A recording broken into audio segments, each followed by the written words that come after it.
ये पुलिस है, ये पुलिस है। स्कूप्स आ रहे हैं। न्यूयॉर्क 2022। मानवता की निरर्थक गतिविधियों के कारण पर्यावरण प्रदूषण और वैश्विक तापमान बढ़ रहा है, जिससे मानव जीवन जटिल हो गया है। प्रदूषित वातावरण ने लगभग सभी प्राकृतिक वन्य जीवों को नष्ट कर दिया है, जिससे लोग खुद के लिए संघर्ष कर रहे हैं। प्राकृतिक खाद्य पदार्थ दुर्लभ हो गए हैं और लोग बड़ी कंपनियों द्वारा निर्मित कंसेंट्रेट्स पर निर्भर हैं। सोइलेंट ग्रीन, जो प्लैंकटन से बना है, हर किसी को भोजन देने का वादा करता है, लेकिन इसकी उत्पादन मात्रा अभी भी अपर्याप्त है। न्यूयॉर्क पुलिस का जासूस फ्रैंक थॉर्न अपने पुराने दोस्त पूर्व पुलिस विश्लेषक सोलोमन सूल रोथ के साथ रहता है, जिसकी स्मरण शक्ति उत्कृष्ट है और जो थॉर्न के लिए एक प्रकार का आर्काइव के रूप में काम करता है। इसके अलावा उसने पुलिस संदर्भ पुस्तकालय को संरक्षित किया है ताकि अपने दोस्त की जांच में मदद कर सके। इस दिन की शुरुआत हाल ही में हुए हत्या पर बातचीत से होती है। सूल चिढ़ जाता है कि थॉर्न उसकी नोट्स से बहुत अधिक उम्मीद करता है। ये कांग्रेस की आर्काइव नहीं है। इसी बीच बिजली चली जाती है। सूल पुराने दिनों को याद करता है जब भोजन वास्तविक था और बिजली बिना किसी बाधा के काम करती थी, लेकिन लोगों ने प्रकृति को बिगाड़ दिया और अब सब कुछ मर रहा है। मनुष्य एक साइकिल पर बैठा है जो अपार्टमेंट के लिए ऊर्जा उत्पन्न करता है, जबकि थॉर्न काम पर जाता है और अपनी इमारत की सीढ़ियों पर सोते हुए बेघर लोगों के शवों पर कदम रखता है। सड़कों पर पुराने कारें जमी हुई हैं, जो ईंधन की कमी के कारण अब गरीबों के लिए घर के रूप में या आपराधिक बैठकों के स्थल के रूप में उपयोग की जाती है। इन कारों में एक युवा आदमी गिलबर्ट एक धातु की मांस हुक और आगामी काम के निर्देश प्राप्त करता है। इस बीच धनी विलियम साइमनसन के अपार्टमेंट में उसकी गर्लफ्रेंड शर्ली एक मशीन पर खेलती है, जिसे उसे उपहार में दिया गया है। वह सफल चाल से बहुत खुश है और अपने मालिक का धन्यवाद करती है। सुरक्षा गार्ड फील्डिंग आता है और लड़की को याद दिलाता है कि जाने का समय हो गया है। जोड़ा एक दुकान पर जाता है जहां विक्रेता उन्हें महंगे उत्पाद बेचता है और एक ऐसी वस्तु दिखाता है जो साधारण लोगों के लिए पूरी तरह से असंभव है, एक बीफ टेनलॉइन। इस बीच गिलबर्ट हुक का उपयोग करके विशेष अपार्टमेंट परिसर में घुसपैठ करता है और साइमनसन के अपार्टमेंट तक पहुंचता है। युवा आदमी को देखकर धनी आदमी पूरी तरह से शांत रहता है, बिना भागने या सुरक्षा को बुलाने की कोई कोशिश किए। गिलबर्ट माफी मांगता है और समझाता है कि जो लोग उसे भेजे हैं अब साइमनसन की चुप्पी पर निर्भर नहीं रह सकते। धनी आदमी उसकी सभी बातों से सहमत होता है और शांतिपूर्वक पुष्टि करता है कि गिलबर्ट जो करने जा रहा है वह भगवान के लिए आवश्यक है। युवा आदमी धातु की हुक उठाता है और साइमनसन के सिर पर वार करता है। कुछ समय बाद थॉर्न मृतक के घर पर आता है ताकि मामले की जांच कर सके। वह देखभाल करने वाले से पूछताछ करता है, जो उसे आश्वस्त करता है कि कैमरा खराब हो गया है और उसे अपार्टमेंट में ले जाता है जहां शर्ली उसका स्वागत करती है। थॉर्न उसकी उपेक्षा करता है और मृतक के शव की जांच करता है। अपार्टमेंट में सुरागों की खोज करता है। थॉर्न विस्की, बीफ और अन्य खाद्य पदार्थों को खोजता है जो उसे उपलब्ध नहीं है। फील्डिंग शॉपिंग ट्रिप के बारे में बात करता है और पुलिस वाला साफ गर्म पानी में अपने हाथ धोकर आनंदित होता है। फिर वह पाए गए कागजात, कुछ सुखद वस्तुएं जैसे टॉयलेटरी और खाद्य पदार्थों को एक अलग बैग में इकट्ठा करता है जो साइमनसन के बेडरूम से लिए गए हैं। इस बीच शर्ली परेशान है, सोचते हुए कि अगर वह नहीं गई होती तो साइमनसन अभी भी जीवित होता, लेकिन फील्डिंग उसकी निश्चितता को खारिज करता है, कहता है कि संभवतः वह भी मर जाती। बाद में थॉर्न लड़की से पूछताछ करता है, उसके हाथों की जांच करता है। वह उसकी ईमानदारी पर पूरी तरह से विश्वास नहीं करता, लेकिन शर्ली उसे आश्वस्त करती है कि वह अपनी नौकरी को जोखिम में नहीं डालेगी। तथ्य यह है कि वह इस अपार्टमेंट का हिस्सा है जैसे फर्नीचर। अब वह नए किराएदार का इंतजार करेगी अगर वह उसे रखना चाहता है। इस समय थॉर्न को स्वच्छता दल की आगमन की सूचना दी जाती है। वह उन्हें साइमनसन को डंप में ले जाने का आदेश देता है, लेकिन दल रिपोर्ट करता है कि धनी आदमी को इनकिनरेशन प्लांट भेजा जाएगा। शर्ली इस परिणाम से दुखी है क्योंकि वह अभी भी अपनी दादी की उचित अंतिम संस्कार को याद करती है। थॉर्न वस्तुओं का बैग लेकर बाहर चला जाता है। वह बेघर लोगों के शवों पर कदम रखते हुए अपार्टमेंट में लौटता है और उपहार देता है जो उसने लंबे समय से नहीं देखे हैं, स्वच्छ कागज, साबुन और पेंसिल। वह मृतक के अपार्टमेंट में मिले एक गोपनीय सोइलेंट रिपोर्ट को भी सामने रखता है जो महासागरीय विज्ञान से संबंधित है। सूल सब्जियां देखकर बहुत खुश होता है और मांस को देखकर रोने लगता है। अगले दिन थॉर्न काम पर जाता है। उसका बॉस लेफ्टिनेंट हैचर असंतुष्ट है कि मामला अभी भी अनसुलझा है, लेकिन पुलिस वाला आश्वस्त है कि हत्या एक ठेके की हत्या थी। अपार्टमेंट से कुछ भी चुराया नहीं गया था, वहां कोई सुरक्षा नहीं थी और हत्यारा एक मांस हुक का उपयोग करके एक साधारण चोरी का आभास देने के लिए एक हथियार की तरह काम करता है। इसलिए जासूस पहले यह जांचने का निर्णय लेता है कि बॉडीगार्ड कौन है और आदमी को ट्रैक करने के बाद वह उसकी गर्लफ्रेंड मार्टा के अपार्टमेंट में पहुंचता है। थॉर्न जगह की खोज करता है, टेबल पर स्ट्रॉबेरी जाम से सने चम्मच को देखता है और निष्कर्ष निकालता है कि यह बॉडीगार्ड की गर्लफ्रेंड के लिए बहुत ही भव्य वस्तु है। घर लौटकर वह सोलोमन द्वारा तैयार किए गए खाने का आनंद लेता है और रिपोर्ट पर काम करता है। सूल थॉर्न द्वारा लाए गए किताबों को देखकर साइमनसन की जीवनी और उसके लंबे समय के साथी संतनी के बारे में जानता है, जो अब न्यूयॉर्क के गवर्नर के रूप में कार्य करता है। दोनों ने मिलकर सोइलेंट परियोजना बनाई जो इसके विकासकर्ताओं के लिए बहुत लाभकारी साबित हुई। थॉर्न को फोन बूथ पर भेजा जाता है और लेफ्टिनेंट को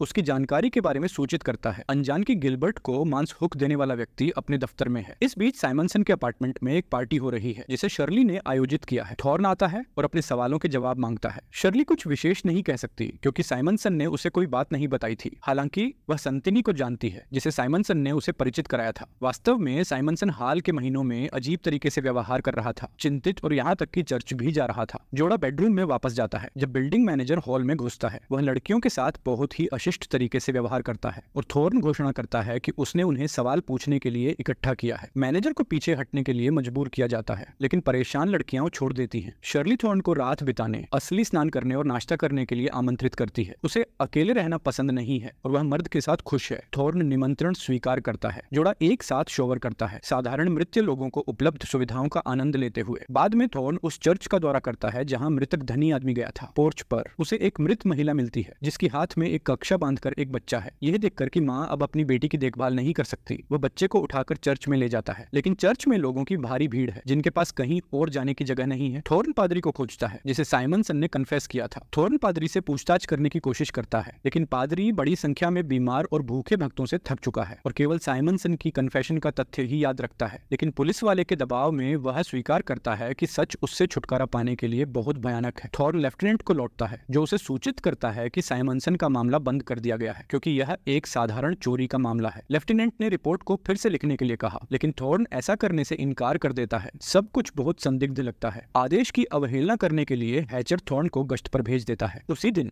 गवर्नर संतनी को सूचित किया जाता है कि एक जिद्दी पुलिस वाला मामले को बंद करने से इनकार कर रहा है। संतनी थॉर्न के पादरी के पास जाने के बारे में जानकर उसकी समाप्ति का आदेश देता है। फील्डिंग कबूल करता है। इस बीच थॉर्न उन सड़कों पर गश्त करता है जहां सोइलेंट वितरण केंद्र स्थित है। एक बड़ी भीड़ जमा हो जाती है और जल्द ही उत्पाद समाप्त हो जाता है, जिससे भीड़ में असंतोष फैल जाता है। पुलिस खतरे को पहचानती है और अशांति को दबाने की कोशिश करती है, लेकिन लोग दंगे करने लगते हैं। हत्यारा, जो थॉर्न के बाद भेजा गया था, उसके करीब आने की कोशिश करता है, जबकि मशीनें स्कूप्स के साथ लोगों को ट्रक बेड में लोड करने और उन्हें प्रोसेसिंग के लिए ले जाने के लिए आती है। हत्यारा गोली चलाता है लेकिन चूक जाता है और एक महिला को मार देता है जो पुलिस वाले के पास खड़ी थी। भीड़ पागल हो जाती है। हत्यारा थॉर्न तक पहुंचने की कोशिश करता है, कुछ दंगाइयों को घायल करता है और पुलिस वाले की टांग में गोली मारता है। थॉर्न उसे पकड़ने की कोशिश करता है, लेकिन हथियार देखकर आदमी को धक्का दे देता है। वह सीधा एक मशीन के स्कोप के नीचे गिर जाता है और मर जाता है, जिससे थॉर्न को उसे प्रश्न पूछने और सच जानने का मौका नहीं मिलता। फिर भी थॉर्न फील्डिंग की साजिश में शामिल होने के प्रति आश्वस्त होकर मार्टा के अपार्टमेंट में एक जाल बिछाता है। पुरुषों के बीच लड़ाई होती है जिसमें थॉर्न बॉडीगार्ड को उसके बॉस की हत्या और पुलिस वाले पर हमले के लिए निगम को शामिल करने का आरोप लगाता है। अंततः वह आदमी को चेतावनी देता है कि अगर उसने उसका पीछा करना जारी रखा तो बहुत बुरा होगा। इसके बाद थॉर्न शर्ली के पास जाता है। इस समय सोलोमन महासागरीय रिपोर्ट को एक वैज्ञानिकों के समूह के पास ले जाता है जो खुद को अन्वेषण ब्यूरो कहते हैं। शर्ली अभी अभी थॉर्न की पट्टी बदल चुकी है और कहीं जाने का प्रस्ताव देती है, लेकिन थॉर्न नहीं जानता कि वे कहां जा सकते हैं। हर जगह वही भूख और मरता हुआ पृथ्वी है। लड़की परेशान है क्योंकि आज नया किराएदार आ रहा है, लेकिन पुलिस वाला सुनिश्चित है कि वह उसे खुश करेगा। इस बीच वैज्ञानिक सूल को उनकी रिसर्च के परिणाम बताते हैं और यह सचमुच भयानक है। साइमनसन, जो सोइलेंट बोर्ड का सदस्य था, ने सब कुछ जान लिया था और उसकी मनोवृत्ति इसे सहन नहीं कर पाई। निगम ने महसूस किया कि वे उस पर भरोसा नहीं कर सकते, इसलिए उन्होंने उसे खत्म कर दिया। अब सुप्रीम काउंसिल में जाने से पहले उन्हें सबूत इकट्ठा करने की जरूरत है। सूल इस खोज से इतना स्तब्ध होता है कि वह उस जगह पर जाने का फैसला करता है जहां उसे मरने में मदद मिलेगी। इस बीच एक नया मालिक साइमनसन के अपार्टमेंट में आ जाता है। वह शर्ली से मिलता है और उसे आकर्षक पाता है। उस शाम सूल उस जगह पर जाता है। थॉर्न को एक नोट में सूचित करता है। पुलिस वाला तुरंत अपने दोस्त के पास दौड़ता है। सूल केवल मैनेजर के सवालों का जवाब दे रहा है। उसका पसंदीदा रंग नारंगी है और पसंदीदा संगीत शास्त्रीय है। आदमी को एक निजी कमरे में ले जाया जाता है जहां दो युवा लोग उसे कपड़े उतारने में मदद करते हैं। उसे एक सोफे पर लेटा दिया जाता है। शास्त्रीय संगीत बजने लगता है और एक विशाल स्क्रीन पर अब अस्तित्व में नहीं रहने वाले प्राकृतिक दृश्य जैसे खोए हुए जंगल, विलुप्त वन्य जीव और खोई हुई नदियां समुद्र की सुंदरता के साथ दिखाए जाते हैं। इस समय थॉर्न प्रभु के घर पर पहुंचता है और उसे सूल के कमरे में ले जाता है, लेकिन दरवाजे पहले से ही बंद हैं और अंदर जाना असंभव है। जासूस केवल अपनी दोस्त के अंतिम क्षणों को एक देखने वाली खिड़की के माध्यम से देख सकता है। वह सुंदर दृश्यों को सूल के साथ देखता है, जो प्रकृति की खोई हुई सुंदरता को देखकर आश्चर्यचकित होता है। लेकिन सूल उसे देख लेता है और मृत्यु से पहले अपने दोस्त को अलविदा कहने में खुश होता है। वह अपनी खोज के बारे में बताता है और अपने दोस्त से अनुरोध करता है कि वह सबूत ढूंढे और सच्चाई को उजागर करे। अंत की प्रतीक्षा करने के बाद थॉर्न अपने दोस्त के शव को ले जाने वाली स्ट्रेचर का पीछा करता है। आदमी बड़ी ट्रकों में लोड किए जा रहे शवों को देखकर और उनमें से एक पर चढ़ जाता है। जल्दी ही ट्रक मानव शवों के प्रोसेसिंग सेंटर पर पहुंचता है और थॉर्न देखता है कि बैग को अनलोड किया जाता है और फैक्ट्री में भेजा जाता है। आदमी अंदर जाता है और जल्दी ही एक कन्वेयर बेल्ट ढूंढता है जो शवों को निचले स्तर पर ले जाती है। थॉर्न उनका पीछा करता है और प्रक्रिया का अनुसरण करते हुए पता लगता है कि सोइलेंट ग्रीन को प्रोसेस किए गए मानव शवों से बनाया जाता है। हालांकि गार्ड उसे देख लेते हैं और पुलिस वाले को भागना पड़ता है। रास्ते में कई गार्डों को मारते हुए वह जल्द ही शहर पहुंचता है और अपने प्रेसिंकट से संपर्क करने की कोशिश करता है, लेकिन लाइन व्यस्त। फिर थॉर्न शर्ली के के अपार्टमेंट को कॉल करता है और लड़की से कहता है कि वह नए किराएदार के साथ रहे और बस जिए। अंततः हैचर अपने अधीनस्थ की कार्रवाइयों से परेशान होकर जवाब देता है, लेकिन थॉर्न को कुछ कहने का समय नहीं मिलता। तभी वह फील्डिंग के नेतृत्व में निगम के लोगों द्वारा हमला किया जाता है। आदमी जवाबी गोलीबारी करता है और चर्च की ओर दौड़ता है। हालांकि वह घायल है। फील्डिंग उसके पीछे दौड़ता है। लोगों के बीच पुलिस वाले की खोज करता है। चर्च में खून की बूंदें देखकर फील्डिंग उनका पीछा करता है, लेकिन थॉर्न पहले हमला करता है। एक लड़ाई होती है, लोग जाग जाते हैं और चिल्लाते हैं, लेकिन पुलिस वाला एक चाकू से अपने दुश्मन को मार देता है। इसी समय हैचर अराइव्स करता है। थॉर्न उसे बताता है कि उसने क्या सीखा है और उसे ब्यूरो के सदस्यों को सूचित करने का आग्रह करता है कि महासागर मर रहा है और प्लैंकटन, जिससे लोग मानते हैं कि सोइलेंट ग्रीन बनाया जाता है, अब मौजूद नहीं है। सोइलेंट ग्रीन लोगों से बनती है, इसलिए निगम जानबूझकर लोगों को मवेशियों की तरह पाल रहा है। लेफ्टिनेंट आवश्यक कदम उठाने का वादा करता है। थॉर्न को एम्बुलेंस द्वारा ले जाया जाता है, लेकिन आदमी लगातार चिल्लाता है कि सोइलेंट लोगों से बनती है और लेफ्टिनेंट से इसे रोकने का अनुरोध करता है। अंतिम दृश्य सोलोमन रोथ को दिखाए गए चित्रों को दोहराते हैं। हैरी हैरिसन की उपन्यास की रूपांतरित संस्करण ने डरावनी सुंदरता और मजबूती से भरा हुआ साबित किया है। सबसे भयानक बात यह है कि इसका कोई समाधान नहीं है और न ही हो सकता है। यहाँ तक कि अगर लोग सच जान भी लें तो क्या बदल जाएगा। और प्लॉट का ध्यान सामान्य लोगों पर, उनकी न सामान्य लोगों पर ध्यान केंद्रित करना मानव जीवन की नाजुकता और महत्वहीनता को दर्शाता है, जो समय के साथ अपरिवर्तित रहता है। उपसंहार में थॉर्न के प्रयास और संघर्ष इस बात को उजागर करते हैं कि समाज की गहरी जड़ों में निहित भ्रष्टाचार और शोषण को समाप्त करना कितना कठिन है। फिल्म का अंत न केवल एक सटीक सामाजिक टिप्पणी प्रस्तुत करता है, बल्कि यह दर्शाता है कि पूरी प्रणाली कितनी गहराई से दोषपूर्ण है और वास्तविक बदलाव की कोई संभावना कितनी क्षीण है। थॉर्न की पीड़ा और उसकी खोज की विफलता यह दर्शाती है कि असली परिवर्तन के लिए संघर्ष कितना भारी होता है और यह कि दुनिया का सत्य जानने से भी कुछ नहीं बदलता, क्योंकि स्थापित तंत्र अपने रास्ते पर अड़ा रहता है। इस प्रकार फिल्म सोइलेंट ग्रीन एक गहरी और गंभीर सोच को प्रेरित करती है, जो दर्शकों को समाज की वास्तविकता